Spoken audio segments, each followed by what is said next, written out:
I am from 9th grade. So today we and my team has made it a project.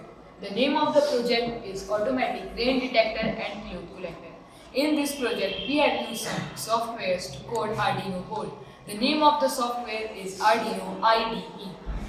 Now Abhinav will tell us about the components of this whole project. Today I am telling you about the components of this automatic cloth collector project. We use raindrop sensor module, servo motor, Arduino board, jumper wires, base and hot glue gun to assemble the parts of this project. Now Divyansh will tell the working of this project. Here how it works. The raindrop sensor constantly monitors the rain. When it detects even a few drops of water, the signal will be sent to the Arduino.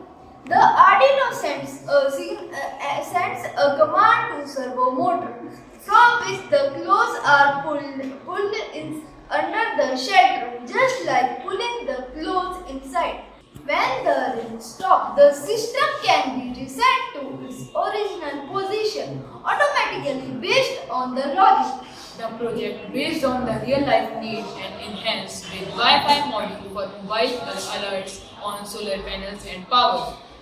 Thank you.